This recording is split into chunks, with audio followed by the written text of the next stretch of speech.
O crédito consignado é um assunto que ainda traz muitas discussões.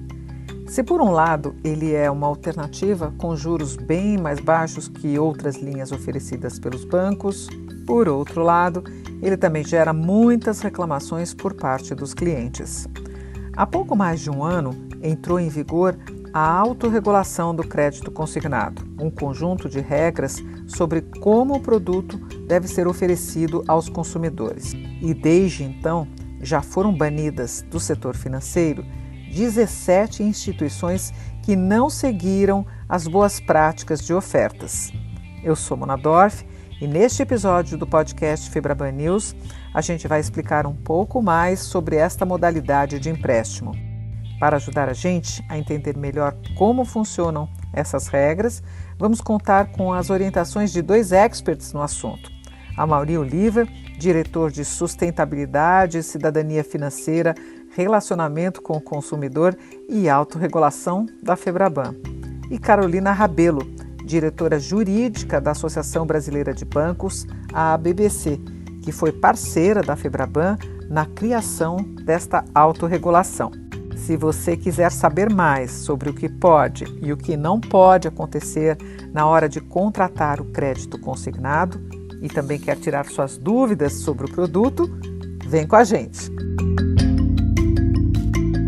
Eu começo nossa conversa hoje indo direto ao ponto. Amaury, por que os bancos decidiram criar uma autorregulação específica sobre crédito consignado? O número de reclamações era muito grande? É importante destacar que o crédito consignado ele é um bom produto para o consumidor. Ele tem várias características que tornam um produto interessante, né? Ele é de fácil contratação, ele tem uma taxa de juros benéfica quando comparado com outras linhas de crédito pessoal. Enfim, tem créditos, tem uma margem pré-aprovada, né? E tem uma série de facilidades. E nesse momento em que a gente vive, em que o crédito tem um papel importante na retomada da economia, também tem um papel especial. Então ele é um produto, né, que é vantajoso para o consumidor. Mas a gente tem que ter cautela, ele é bom quando ele é bem ofertado e bem contratado pelo cliente, né? Ao longo desses anos, a gente tem acompanhado, em conjunto com os órgãos de defesa do consumidor, algumas reclamações que acabam chegando aos PROCONs, ao Ministério da Justiça, ao INSS e ao Banco Central, aqui dividido em dois blocos, né? Alguns consumidores, né, acabam reclamando em razão, às vezes, de assédio na oferta de crédito consignado, ou seja, são aqueles consumidores que não querem receber ligações de telemarketing, não estão interessados na contratação do produto. Isso acaba incomodando o consumidor que não quer receber esse tipo de ligação. E também algumas reclamações são de consumidores que às vezes não entendem que contrataram, né, ou não receberam a informação devida. E aqui um papel nosso de trabalhar pelo aperfeiçoamento da oferta, pelo aumento da transparência na orientação, comunicação e contratação desse produto. Então, pensando nesses dois eixos, tivemos uma série de conversas com os órgãos de defesa do consumidor, em especial os PROCONs, as defensorias públicas, todos coordenados pela Secretaria Nacional do Consumidor. Incluímos nessa conversa representantes do INSS, do Banco Central e todos os bancos que participaram para que a gente discutisse um conjunto de medidas que coibissem tanto a assédio comercial, como também aumentassem a transparência e aperfeiçoassem a oferta, tudo pensando no consumidor, pensando no cliente. E depois dessas medidas, nós criamos aqui um modelo de autorregulação. Hoje nós temos aqui 33 bancos e 99% do mercado de consignado. Essa autorregulação entrou em vigor em janeiro do ano passado, né? Ela ainda é um sistema novo, recente, uma criança, né, mas que a gente tem trabalhado para evoluir e fortalecer cada vez mais. Mas por que os bancos escolheram tratar desse assunto por meio da autorregulação, Amaury? Por ser um tema que impacta tantos clientes, não seria melhor que fossem criadas leis ou regulações do Banco Central? Eu sou um grande entusiasta dos sistemas de autorregulação. A gente já tem aqui um sistema de autorregulação da Febraban já há mais de 10 anos, e a partir do momento em que a gente junta uma série de órgãos públicos, privados, né, tem um empenho para construir compromissos que são voluntários, eles acabam tendo uma participação direta, um envolvimento, todos discutem esses compromissos, e eu entendo aqui que quando a gente publica esses compromissos há uma vontade, um empenho de tirá-los do papel, né, e e acompanhá-los para que a gente consiga o nosso grande benefício, que é, né, prevenir e mitigar conflitos, tá? A gente ter um mercado mais transparente, mais ético, mais saudável. É importante a gente contar sempre com o empenho de todos aqueles que fazem diferença num sistema de autorregulação. É importante a participação dos bancos e é importante a participação também dos correspondentes bancários, né? Todos aqui que estejam empenhados para que esses compromissos façam de fato diferença, para que eles reduzam as reclamações dos PROCONs. Além das normas e condutas que precisam ser seguidas na oferta de crédito consignado, a autorregulação também criou alguns mecanismos de controle e acompanhamento do trabalho de bancos e correspondentes bancários. Vou pedir para a Carolina, da BBC, contar para a gente que mecanismos são esses. Tudo bem, obrigada pelo convite. A gente vai ter um debate bem bacana e bem tranquilo aí, com as melhores informações da autorregulação. Obrigada, Mona. Eu sempre falo que é muito legal conversar sobre aquilo que a gente acredita. E tanto a BBC quanto a FEBRABAN acreditam na autorregulação. Nós acreditamos que criar aí um contexto de boas práticas pode facilitar a vida de todo mundo e principalmente endereçar essas questões que o Amaury comentou. Pensando nesse endereçamento, nesse padrão de conduta, o que a gente tem que pensar de mais direto em relação às principais medidas da autorregulação? As 3 grandes medidas são, primeiro, o não me perturbe, a segunda, a base consolidada de correspondentes e, em terceiro lugar, a avaliação dos correspondentes por consultoria independente. Essa história do não me perturbe deu muito o que falar, porque ajudou as pessoas a se livrar das ligações indesejadas oferecendo consignado. Carolina, por favor, explica melhor como funciona e para que serve o Não Me Perturbe. O Não Me Perturbe é um serviço muito inspirado no que já havia com as telcos, aquilo que a gente chamava antigamente de telecom. Ou seja, o cliente baixa um aplicativo ou o cliente entra no site do Não Me Perturbe, vai lá, cadastra o seu telefone e pede para que não seja consultado, não tenha ofertas de banco A, B ou C ou de todos os bancos. Então, é o cliente dizendo, por favor, me respeite, eu não quero ser abordado. Então, essa medida foi muito importante, porque nós ouvimos, assim, muitos elogios no sentido de que, puxa, antes eu recebia várias ligações, eu era assediado, e agora, com essa medida, eu não tenho mais recebido nenhuma oferta.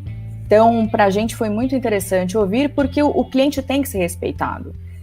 O Não Me Perturbe é a ferramenta com mais apelo para os clientes, porque eles podem acessar o sistema ativamente. Mas como você mencionou, Carolina, ele não veio sozinho. Detalha mais para a gente sobre os outros 2 mecanismos, Carolina, criados para monitorar a qualidade do trabalho dos bancos e correspondentes relacionado ao crédito consignado. O segundo ponto é a base consolidada de correspondentes. O que significa a base consolidada? É uma base pensada via apuração mensal que as instituições fazem sobre os indicadores de qualidade de cada correspondente. E aí, quais são as métricas? Quais são os itens que entram nessa base consolidada? Tudo que for público, quer dizer, reclamações públicas entram nessa base, ações judiciais procedentes também. Então, tudo que nós conseguimos encontrar, que as IEFAs acharem publicamente sobre o correspondente, acaba entrando na base para a gente ver como ele está atuando no mercado. Ou seja, tem muita reclamação? O cliente tem processado, tem demandado aquele correspondente e por quê? Então, esses dados acabam sendo refinados e nós conseguimos ver aí como vem sendo a atuação individual de cada um. A terceira medida, que também é muito importante, diz respeito à avaliação dos Corbans por uma consultoria independente. Nós contratamos uma consultoria justamente para analisar o dia a dia do correspondente, como que o correspondente atua, o que ele faz, quais são as regrinhas que no dia a dia ele acompanha, ele efetua, que tipo de salvaguarda, que tipo de cuidado ele tem quando ele lida, por exemplo, com os dados dos bancos. A proposta pode dar algum problema se for para um e-mail errado, digitar alguma coisa errada pode criar algum problema, mas a gente tem que ter em vista também que falar um dado por telefone é muito complicado, deixar uma folha de papel com uma lista, por exemplo, de prospects, com CPF, com um dado, com endereço, é muito sério. Então, a gente tem que pensar no digital, claro, porque é o nosso dia a dia, a gente está caminhando para um mundo cada vez mais virtual, mas é importante também pensar nessas medidas que dizem respeito ao físico, aos nossos escritórios, às nossas mesas de trabalho. Então, esses aspectos de segurança precisam ser pensados sempre. E essa consultoria tem esse condão, ela tem esse objetivo de avaliar os aspectos de governança, de tecnologia, de gestão de dados e também de adaptação do correspondente à LGPD. Além dos empréstimos propriamente ditos, a autorregulação tem um capítulo específico sobre um produto que não é muito conhecido e que também gerava muitas dúvidas e reclamações: o cartão de crédito consignado. Amaury, por que criar um capítulo específico sobre cartão de crédito consignado na autorregulação? Depois da implementação do nosso modelo, surgiu uma nova demanda da própria Secretaria Nacional do Consumidor, preocupada com o aumento de reclamações, principalmente voltadas ao cartão de crédito consignado. Embora o cartão de crédito já estivesse incluído na nossa autorregulação, tivemos uma série de reuniões, discussões com a Senacom, com a Secretaria do Consumidor, com os órgãos de defesa do consumidor, e criamos então um capítulo para detalhar a importância da transparência e também compromissos voltados para a oferta do cartão consignado. Então, no bojo desse novo capítulo, criamos novas regras, novos compromissos. Hoje, todos aqueles que receberem o cartão consignado recebem uma série de informações, orientações de como usar esse produto, orientações sobre as características do cartão consignado. Foram aqui incluídos novos compromissos em relação ao plástico, informações mínimas, o tema de consentimento esclarecido é uma boa prática que surgiu do diálogo com o INSS, com os convênios do INSS, foi estendido a todas as operações e contratações, o recebimento de um material informativo, que hoje todo consumidor recebe, limitações de prazo, para que aquela dívida não seja uma dívida eterna. Aqui também uma amortização mensal do mesmo valor e constante, claro que desde que o consumidor não utilize o cartão, e aí naturalmente vai ter um novo valor. A exemplificação do cartão em todos os documentos formulários do produto. O consumidor muitas vezes tinha dúvidas se ele estava contratando um cartão consignado ou um empréstimo consignado. Então são várias medidas aqui para orientar o consumidor e distinguir o que é empréstimo do que é cartão consignado, que tem outras características. E também algumas medidas bastante importantes, como a vedação da contratação do saque por telefone. Esse era um pleito antigo dos órgãos de defesa do consumidor. Hoje, por meio da autorregulação, um compromisso de que não existe mais essa contratação, pode existir apenas uma oferta para aqueles que desejam receber essas ofertas. E limites também nos saques do cartão. Um outro ponto importante que a autorregulação traz são as informações que têm de ser passadas para o cliente na hora em que ele contrata o crédito consignado. Carolina, esse tipo de procedimento já não deveria fazer parte do padrão de atendimento dos bancos? Parece até um pouco óbvio falar que a gente precisa municiar o cliente de informações. A gente precisa falar o que ele está contratando, Porque tem sim, de fato, situações em que o cliente sai desinformado, que o cliente contrata, o interesse dele acaba sendo muitas vezes sanar aquele problema com o dinheiro que ele está tomando e ele acaba não sabendo o que ele está fazendo. Então, que tipos de informações a gente é obrigado a passar no momento do contrato? O nome do banco que o cliente está contraindo empréstimo, a data do contrato, ou seja, que dia que saiu o contrato dele, o número do contrato para uma eventual reclamação, para alguma eventual dúvida, os canais de atendimento daquela instituição que ele acabou de contratar, ou seja, onde que ele liga se ele tiver algum problema, se quiser quitar, se quiser, enfim, qualquer dúvida que ele tiver, para quem que ele vai ligar. Então ele tem que saber disso. O valor total do empréstimo global e também a quantidade de consignações e o valor delas, ou seja, as parcelas precisam estar claras para o cliente, ele tem que saber até quando ele vai pagar e quanto ele vai pagar por mês. Isso tudo para a gente ter transparência e clareza no momento em que o cliente toma o empréstimo, toma aquele recurso e depois ele tem que pagar. E pode parecer até simples isso, mas a gente tem que bater nessa tecla para ficar automático. Então a gente reitera isso no âmbito das IFs para justamente tudo ser cumprido, tudo ser seguido e os nossos riscos aí de reclamações serem diminuídos. A autorregulação não definiu apenas as regras para a oferta e contratação de crédito consignado. Também foram criadas punições para quem não segue essas regras, conforme falamos na abertura deste episódio.